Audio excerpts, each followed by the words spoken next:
साथियों, मैं आपसे मुख्तसर 2 मिनट की बात करूंगा, ज्यादा लंबी चौड़ी बात नहीं करूंगा। दुनिया और आखिरत का मुकम्मल निजाम कुरान है। जमीन के अंदर क्या होगा और आसमान के ऊपर क्या होगा, वो सारी जानकारी कुरान के अंदर है। और अल्लाह ताला ने कुरान के अंदर आपको हुक्म दिया है कि मजलूम का साथ दो और जालिम के खिलाफ लामबंद हो जाओ। मैं यहां पर मौजूद मुसलमानों से पूछना चाहता हूं कि क्या आप मजलूम के साथ कंधे से कंधा मिलाकर खड़े हो और क्या आप जालिम के खिलाफ लामबंद हो? आप ऐसा नहीं कर रहे हैं। मजलूम के साथ अगर आज भी कंधे से कंधा मिलाकर कोई खड़ा है और आज भी जालिम के खिलाफ कोई लामबंद है, तो हमारी ये जो जिंदा दिल कौम ऐसी समाज के लोग हैं, जो भारत के मूल निवासी लोग हैं, ये ईमानदारी के साथ खड़े हैं। हमने हर जगह मोदी हो या योगी हो, उनके सामने घुटने टेक दिए, लेकिन ऐसी समाज के लोग, हमारे बहुजन मूल निवासी समाज के लोग आज भी छाती पर चढ़कर शासक वर्ग की आंखों में आके डाल के बात कर रहे हैं, उसके साथ मुकाबला कर रहे हैं। आप लोगों को तो सिर्फ इतना करना है कि ये भी मजलूम और हम भी मजलूम। हम 15 अगस्त 1947 के बाद के मजलूम हैं और ये जो हमारे ऐसी समाज के लोग बैठे हैं, ये 2500 साल के मजलूम हैं।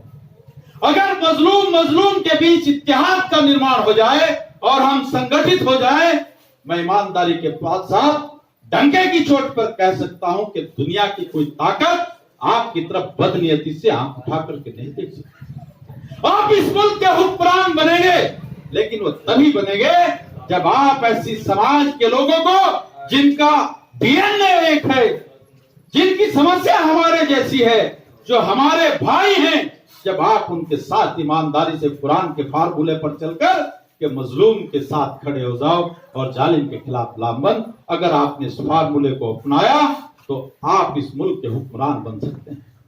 इसके अलावा आपके पास कोई और चारा नहीं।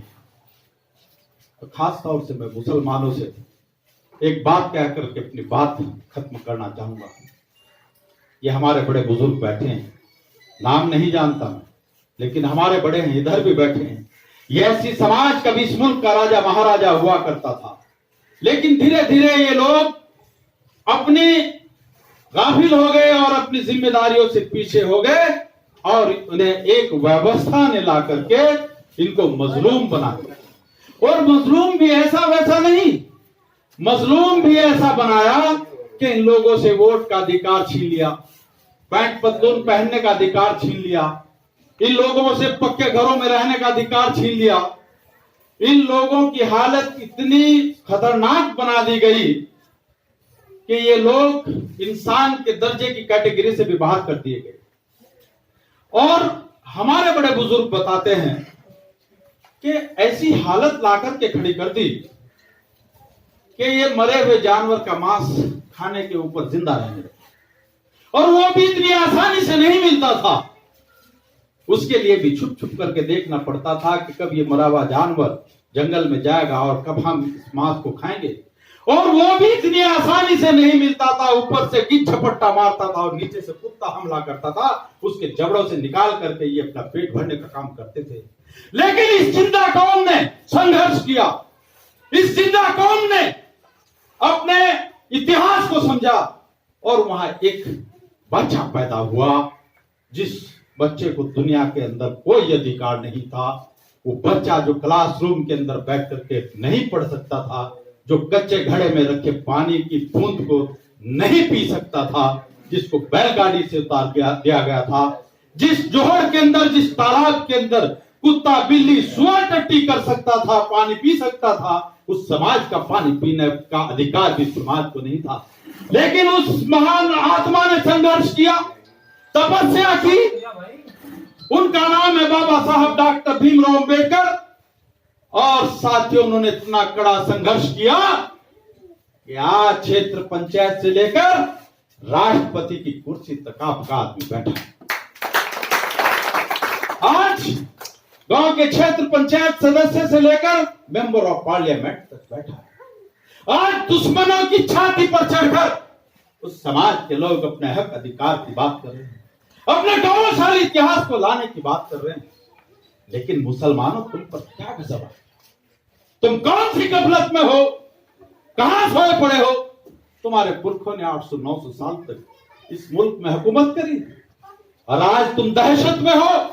जिसे चाहा ISI का एजेंट बता दिया, जिसे चाहा लश्कर मोहम्मद का आतंकवादी बता दिया, जिसे चाहे किसी संगठन का बता करके सलाखों के पीछे डाल दिया। आज तुम अगर इस मुल्क में सबसे ज्यादा मजलूम और हिकारत की नजर से देखा जाता है, वो तुम है जिनके पुरखों ने 800-900 साल हुकूमत करी।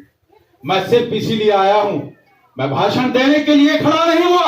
हमारे नेतागण अपनी बात कहेंगे, मैं तो सिर्फ आप लोगों से इतना कहता हूं कि अब भी जाग जाओ, वक्त है।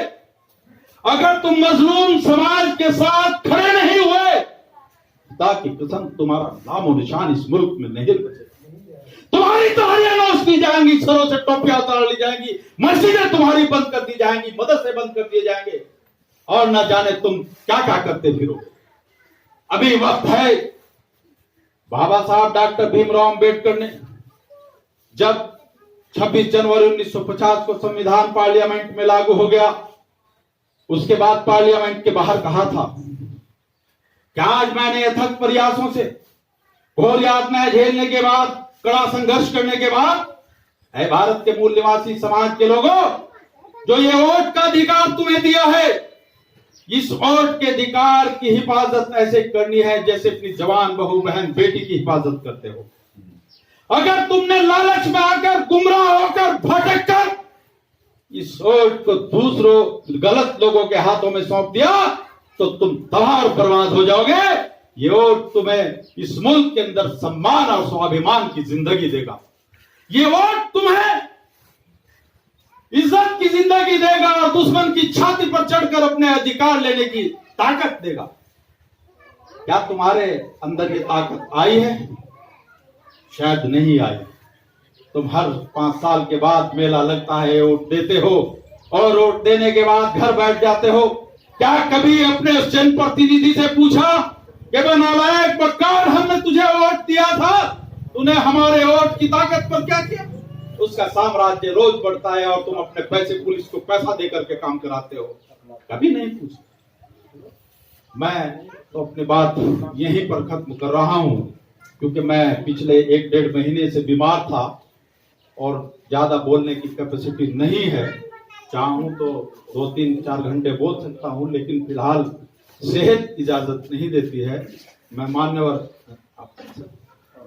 मान्यवर चंद्र किरण जी आपके सामने अपनी बात रखेंगे और आप लोगों से यही दरखास्त है कि आप ध्यानपूर्वक उसको सुने। खुदा हाफिज। जय भीम, जय मूल निवासी।